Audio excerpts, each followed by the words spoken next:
Jumpa dengan saya Krisna di MP Podcast. Nah, ini merupakan tayangan perdana dari MP Podcast, di mana hari ini kita akan undang teman-teman dari pengurus pusat Merpati Putih. Nah, teman-teman, sahabat-sahabat MP, saya akan jelaskan juga bahwa program kita ini kita akan mengundang dari seluruh teman-teman bela diri dan khususnya Merpati Putih. Nah, untuk tayangan perdana ini kita akan undang dari pengurus pusat. Nah, kita akan lihat sosok-sosok siapa aja sih di balik pengurus pusat Merpati Putih itu. Nah, sekarang sudah ada nih di tengah-tengah saya, itu adalah Mas Jaeng. Ya, Mas Jaeng. Selamat Mas Jaeng. Saya Mas Jaeng, sehat-sehat. Dan Mas Jaeng sebagai ketua umum juga ditemani oleh wakil ketua umum, yaitu Mas Marcel. Ini adalah ikon dari Merpati Putih. Apa kabar, Mas? Nah, oke, sebelum kita lanjut, kita akan lihat dulu nih. Kita akan lihat fotonya. Karena kita semua mungkin ada sahabat-sahabat MP yang belum tahu, Mas Jaeng ini adalah sosok militer. Betul ya Mas Jaeng? Nah, kita lihat nih Mas Jaeng dengan seragam kebesarannya. Waduh, lihat. Sadis banget kan? Gagal banget ya. Oke. Nah, sekarang kita langsung lanjutkan. Mas Jaeng, kita tahu Mas Jaeng bahwa Merpati Putih itu entah kenapa itu sangat-sangat identik dengan militer, Mas Jaeng. Kita tahu bahwa seluruh militer itu harus mengikuti bela diri Merpati Putih. Nah, kalau Mas Jaeng sendiri itu ketika masuk Merpati Putih itu karena apa, Mas? Apakah karena memang di militer itu wajib, ataukah memang Mas Jaeng pengen ikut silat lalu ketemunya Merpati Putih? Seperti apa, Mas Jaeng? Jadi sebenarnya itu Merpati Putih itu memang sudah ada sebelum saya masuk jadi perwira. Oke.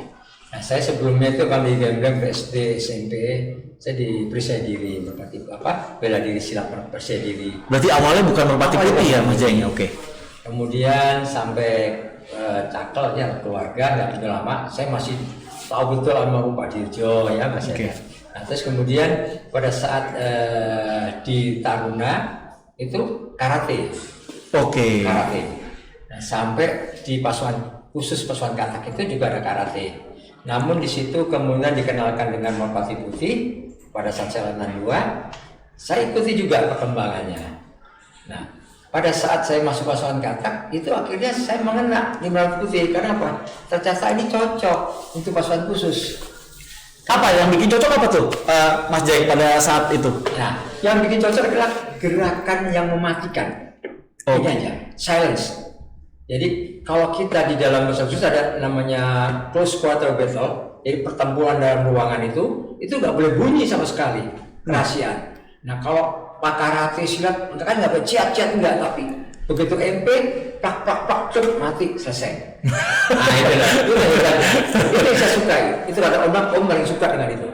Nah, jadi sahabat-sahabat MP kita lihat ya bahwa Merpati Putih itu akhirnya kita udah mulai tahu nih dari Mas Jaeng kenapa sih akhirnya menjadi bela diri andalan dari militer itu sendiri. Nah, ini juga ada Mas Marcel nih. Nah, Mas Marcel juga dia menurut saya dia ini adalah seorang ikonik di Merpati Putih karena hampir kalau kita nyebutin nama dia nggak mungkin gak ada yang nggak tahu Mas Marcel. Mas Marcel ini selalu dia pernah apa aja Mas dapat medali emas ke Jurnas. Dulu pernah mecahin dapat rekor muri, yaitu ngancurin video beta ya Mas ya, dalam 1 menit VHS. Nah, tapi nggak hanya itu, Mas Marcel ini nggak hanya fokus di bela diri. Kita lihat nih Mas foto-foto Mas Marcel ya, boleh dilihat coba fotonya Mas Marcel. Nah, ini dia. Dan banyak orang nggak tahu Mas Marcel ini dulunya adalah seorang model. Saya nggak bohong, ini betul Mas Marcel adalah seorang model. Nah, ini Mas Marcel ternyata juga dia adalah seorang tokoh organisasi di mana itu pribadi baja Mas ya. Nah, sekarang saya mau tanya ke Mas Marcel. Mas Marcel sendiri kenapa sih Mas yang membuat Mas Marcel itu sangat cinta sama Merpati Putih sampai saat ini?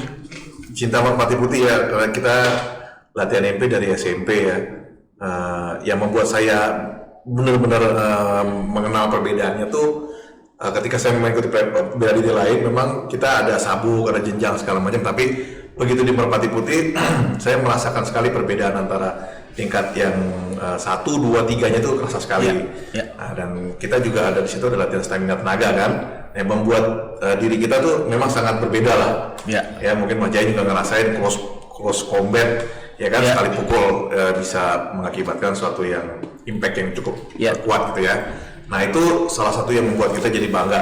Yang kedua, Merpati Putih punya getaran. Nah, getaran itu yang harus kita jaga tuh. Dan ini membuat spesialisasi kita di dunia bela diri benar-benar menjadi spesial. Tidak hanya di Indonesia tapi di dunia. Apa sih, boleh jelasin dong Mas Marcel? Mungkin sahabat-sahabat tempe ini kan taunya cuman merpati putih gitu ya, itu yang mecahin beda-beda keras gitu. Kalau getaran tuh lebih ke apa sih? Getaran itu kalau di merpati putih itu sebenarnya ilmu membaca gelombang ya. Oke. Nah, ilmu membaca gelombangnya dengan satu itu dengan metode mendeteksi gelombang, jadi besarnya frekuensi yang melalui indera perabanya, telapak yang paling gampang gitu ya. Nah, kalau udah makin mahir, mungkin seluruh badan bisa terasa gelombangnya, besar gelombang. Nah, kedua itu menggunakan naluri. Nah, naluri ini lebih dalam dari gelombang karena dia tidak perlu berhadapan-hadapan langsung dengan objek. Jadi bisa di luar atau di tempat yang tersembunyi pun dia bisa mendeteksi. Nah, itu menggunakan hati ya.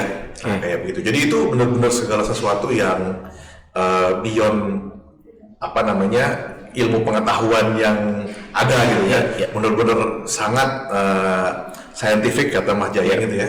Tapi harus dilatih, bukan suatu ilmu yang kita nyambet gitu ya, tapi kemampuan diri, sangat fisika banget, sangat scientific, dan tapi itu ada di tingkat yang tertinggi karena untuk membaca aja tuh nggak mungkin kalau nggak melalui mata kan. Nah, kita mendeteksi gelombang. Nah, itu kalau Mas Jayeng sendiri Mas, dari yang Mas Marcel udah ceritain bahwa di merpati putih itu ada keilmuan yang namanya getaran. Kalau dari Mas Jayeng sendiri, di pengalaman Mas Jayeng selama latihan merpati putih dan juga di angkatan laut berarti ya Mas Jayeng ya, apa sih Mas kira-kira kegunaan getaran untuk di teman-teman militer sendiri?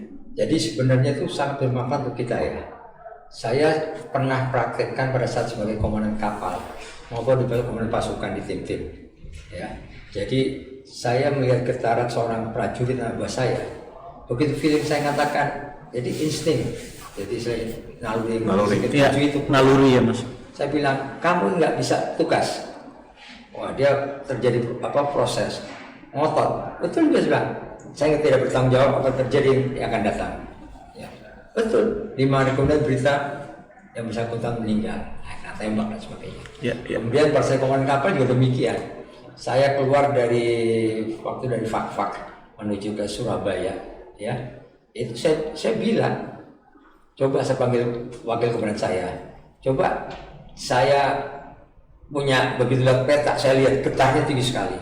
Bukan saya mendahului, saya lihat udara, tapi semua mengatakan hasil dari BMB dan sebagainya baik, aman. Tapi saya beda gitu. Nah, sebelum berangkat ada namanya peran kapal berlayar dan bertempur itu, saya panggil semua, ikat barang-barang yang bergerak. Saya bilang ikat, jangan sampai tidak. Nah, kaget semuanya, jadi semuanya kaget. Kenapa? Kenapa? Sudah ikat aja lah, saya bilang. Betul. Begitu keluar pelabuhan 1-2 jam baru dihantam badai sampai stage 5. Nah, ini kan berat sekali, baru semuanya sadar. Stage 5 tuh maksudnya gimana Mas? Tingkat badainya. Tingkat badainya. Jadi udah betul-betul kayak gitu. Kapal itu kapal LST. Saya juga takut kalau pecah gitu, tapi saya berdoa. Nah, sebelum berangkat itu saya sudah pageri. Karena di MP itu ada suatu pengetahuan untuk memagari keamanan semuanya. Saya ada feel di situ, saya pageri sendiri. Ya alhamdulillah. Kalau dari Mas Marcel sendiri berarti nyambung ke Mas Jayeng. Nyambung ke Mas Jayeng berarti memang ilmu getaran itu bisa dilatih ya Mas Jayeng. Karena bukan sesuatu orang yang memang, kan kita udah bilang bahwa itu mungkin memang udah bawaan lahir jadi dia bisa. Tapi memang berarti orang biasa pun bisa melatih getaran itu, betul ya Mas Marcel? Benar. Jadi tadi 2 hal, satu deteksi gelombang yang kita berlatih kepekaan terus ya kan. Benar-benar jadi mengharmonisasi antara raga dengan rasa. Yang kedua itu naluri. Nah, naluri itu memang kenapa mesti nafas pembersih. Kita kemarin ngadain seminar ya tentang getaran. Itu benar-benar ditekankan bahwa habis kita pembinaan dan pengolahan kita nafas pembersih. Karena ujung-ujungnya mungkin ilmu yang merpati putih yang paling tinggi itu naluri. Karena udah nggak usah objeknya nggak usah berdekatan, tapi udah di layar tempat. Bahkan seperti tadi Mas Jayeng kan, mungkin nggak ada yang tahu di ujung sana ada badai apa segala macam, tapi Mas Jayeng tahu. Kenapa? Karena hatinya Mas Jayeng isinya itu yang di atas gitu ya, punya kemurnian hati. Jadi pada saat itu bilang ke Mas Jayeng pada nggak terasa seperti naluri gitu. Gitu kan namanya naluri kan. Nah, dia ngomong nih ke hati nih. Mas Jayeng langsung bilang, jangan nih bahaya. Sampai kayak gitu tutup mata, itu objeknya nggak usah ada, tapi kita tahu di sana bahaya atau di sini ada benda kayak gitu. Iya, iya. Nah, balik lagi ke Mas Jaeng. Mas Jaeng kan tadi ikut bela diri itu udah macam-macam ya Mas Jaeng. Tadi ada cerita sempat ikut perisai diri, sempat karate, sempat ikut akhirnya jatuh cinta sama merpati putih ya Mas Jaeng. Ya, nah, kalau saya boleh tahu Mas Jaeng, apa sih yang membedakan akhirnya Mas Jaeng memilih merpati putih gitu? Apakah hanya karena sekedar tadi getarannya? Karena kan yang saya tahu Mas Jaeng, banyak orang bilang bahwa olahraga merpati putih itu olahraga prajurit. Artinya dididik dengan keras, dilatih dengan keras gitu. Tapi kenapa akhirnya Mas Jaeng memilih merpati putih yang menjadi yang saya cintai gitu? Apa sih Mas Jaeng kira-kira? Jadi setelah saya mulai proses, ya, dengan saya masuk pasang kata, itu saya katakan tadi bahwa merpati putih cocok untuk pasang khususnya prajurit. Yang kedua, secara tidak terlihat bahwa kebugaran, kesehatan itu, kesegaran itu akan tercipta. Iya. Ya, ini sudah saya praktikkan semua. Jadi bahwa dengan kekuatan pernapasan yang kita bina kita latih, akhirnya akan mencapai suatu maksimal kekuatan fisik. Oke. Ya, jadi saya berenang Selat Madura itu saya tenang aja. Kenapa? Power saya kuat sekali. Saya ada napas. Jadi berenang itu saya hampir sebulan 2 kali atau 3 kali. Jadi dampak dari latihan merpati putih itu sangat banyak ya sahabat-sahabat tempe. Nah, terus untuk pelari, saya bilang untuk pelari dengan dilatih kekuatan pernapasan itu osteoporosnya akan tinggi cepat. Karena saya lari 10K juga. Jadi secara mereka lari 10K. Jadi itu yang saya manfaatkan dengan itu. Jadi otomatis paru-paru logam besar gede. Kekuatannya enak sekali. Itu. Yang ketiga, power. Mau tidak mau, suka nggak suka, kita sudah memiliki power sendiri, punya magnet. Badan kita sudah punya magnet, kita olah, timbul magnet. Power itu yang bisa pakai untuk yang tadi pecahkan balok, batu, terus kemudian es itu ya memecahkan besi dan sebagainya. Ini yang saya manfaatkan sehingga saya waktu demo itu saya tenang aja menunggu semuanya sampai Nevisir kaget. Ini kapten, itu masih kapten. Ini orangnya kecil, ini bisa mencari baru 35. Bahkan saya kasih batu kali, dia bingung. Nah ini saya bilang, saya tidak bertanggung jawab kalau terjadi kecelakaan pada diri Anda. Karena tidak batu kali bisa patah. Jadi semuanya itu intinya sahabat-sahabat tempe itu apa yang dilakukan di merpati putih itu semuanya dengan latihan ya. Dengan latihan. Bukan dengan maksudnya puasa, Senin gitu ya. Itu memang normal fisik yang kita latih. Emang fisik yang dilatih ya. Berarti benar ya Mas kalau ada orang yang bilang bahwa merpati putih itu adalah olahraga prajurit gitu. Nah sekarang balik ke Mas Marcel. Mas Marcel, kita kan tahu bahwa sekarang merpati putih itu lagi naik lagi, bukan naik, artinya banyak sekali sekarang teman-teman di luar sana yang dia memposting ternyata Mas Jaeng itu latihan merpati putih cukup membantu bagi teman-teman yang terserang dengan COVID. Nah kebetulan Mas Marcel ini kemarin sempat bikin video, di mana videonya itu membantu teman-teman yang COVID untuk meningkatkan imun mereka. Bahkan buat orang-orang yang nggak kena COVID pun, yang sehat-sehat aja, dia itu benar-benar bisa ningkatin imun ya, gitu. Boleh cerita dikit nggak Mas Marcel? Apa sih yang membuat latihan seperti apa sih yang bisa membantu teman-teman yang kena COVID atau mungkin buat kita-kita yang sekedar menjaga imun? Ya, latihan ini sebenarnya dari merpati putih ya. Jadi atas izin Ketua Umum, Pengurus Pusat, dan Pewarisan Dewan Guru, kita membuat satu program pernapasan, salah satu dari beberapa pernafasan yang kita lakukan untuk menjadi satu program. Ya, sebenarnya ini peningkatan imunitas tuh tidak hanya untuk yang sehat saja, tapi juga sebenarnya kita juga bisa mengejar kepada teman-teman yang sedang menderita COVID, gitu ya. Nah, dengan mungkin kalau yang testimoni yang udah masuk, kalau dari teman-teman yang belum menderita COVID, itu tentu saja kita bisa ukur melalui pH balance-nya. Jadi kan di sini ada 2 hal yang dilatih. Yang pertama adalah peningkatan pH, ya, atau normalisasi pH balance. Ya 7,35 atau di arah basah gitu ya. Kemudian yang kedua adalah hipoksia sistemik, ya, yang meningkatkan master antioksidan atau GSH gitu ya, yang kita. Hipoksia itu yang sekarang banyak terjadi ketika tiba-tiba drop gitu ya Mas. Sebenarnya tiba-tiba orang drop nggak tahu udah turun gitu, betul nggak sih? Iya, jadi sebenarnya kondisi kekurangan oksigen gitu ya. Itu disebutkan hipoksia, tapi hipoksia bukan karena suatu sebab yang ada di dalam tubuh sakit apa segala macam, bukan, tapi kita merekayasa hipoksia tersebut. Kenapa? Karena dalam kondisi hipoksia ternyata tubuh itu melakukan homeostasis atau keseimbangan dalam tubuh yang meningkatkan si antioksidan itu untuk melindungi sel-sel gitu. Nah, itu yang diharapkan dapat regenerasi organ-organ yang sudah rusak gitu loh. Memperbaiki, bantu sel-sel itu memperbaiki. Nah, kalau yang pertama itu metode yang kita tarik napas dalam, buang napas dalam itu disebut juga mungkin istilahnya namanya alkolisis respiratorik ya, kalau lihat di Wikipedia tuh atau nanti di Google. Nah, itu kondisinya membuat tubuh menjadi basah melalui nafas dalam gitu ya.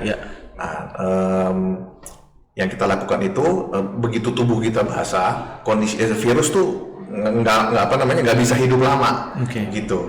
Jadi kondisinya nggak nyaman bagi virus. Nah, jadi untuk orang-orang yang belum terkena itu bagus untuk dilatih terus supaya pH-nya tubuhnya itu normal. Jadi kalau kita pakai kertas lakmus tuh, Mas Isna, kalau kita celupin misalnya warnanya kuning menjadi warna hijau, nah itu bagus kondisi pH-nya. Jadi untuk terserang virus tuh dia cukup kuat untuk menahan serangan dari virus-virus itu. Nah, itu sendiri Mas Marcel untuk orang awam gitu ya yang latihan, apakah itu melalui proses yang rumit gitu, artinya dia harus benar-benar ada standarnya atau ada latihan sesederhana mungkin yang mungkin bisa di-share ke teman-teman? Iya, ada sih, nanti mungkin kalau itu bisa nanti Japri atau message saya aja.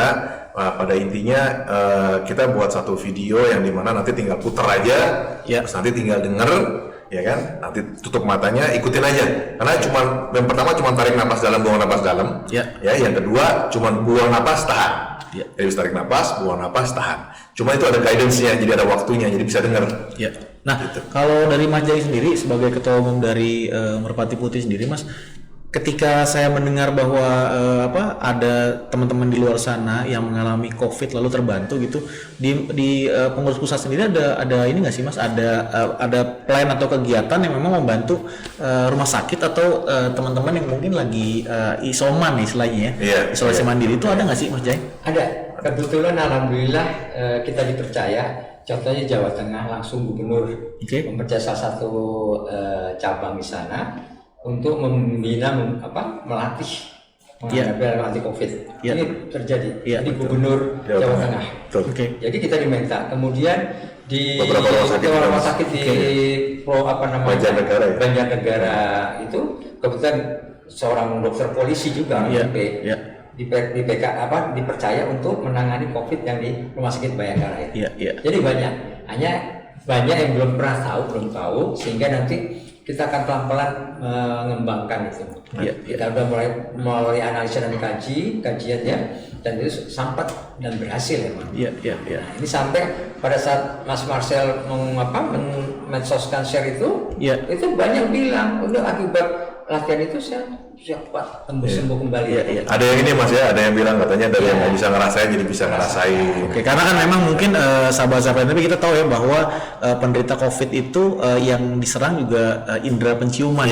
Jadi mungkin nambahin dari Mas Marcel juga bahwa ada teman-teman di luar sana yang ketika menderita COVID lalu dia ketika dilatih itu indera penciumannya mulai aktif ya Mas Marcel ya. Karena kemarin saya sempat dikirimin video juga. Dan salah satunya dia juga bilang gitu ya, dokter, dia benar-benar mengakui bahwa setelah latihan video dari dia cuman bilang bahwa ini latihan pernafasan. Jadi mungkin padahal saat itu dia melihat video yang dibuat sama Mas Marcel gitu. Jadi dia mencium bau sabun, lalu akhirnya dia bisa kembali mencium. Nah, sekarang Mas Jain, kita kan nanti hari ini memang kita akan mengundang seluruh dari pengurus Merpati Putih supaya teman-teman sahabat-sahabat MP di luar sana tahu gitu bahwa siapa sih sosok-sosok di balik dari pengurus pusat Merpati Putih ini. Nah, Mas Jain sendiri, saya boleh tahu nggak Mas, kira-kira pesan-pesan dari Mas keinginan Mas Jain gitu ya sebagai ketua umum Merpati Putih periode sekarang ini, Mas, apa sih Mas yang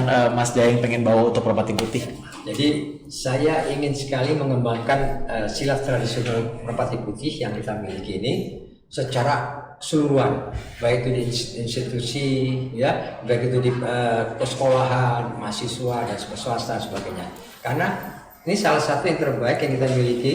Memang banyak pesilat-pesilat nasional, tapi Merpati Putih lah yang saya anggap bukan suatu silat tradisi yang kita miliki sangat bagus ya, dan memiliki suatu kemampuan yang jelas dan punya visi-visi yang jelas. Ya.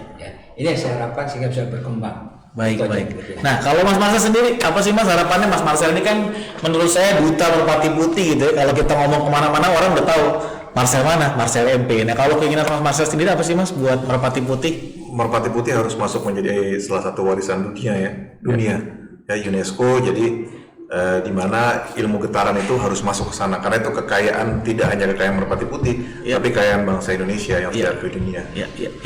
Itu sih harapan saya.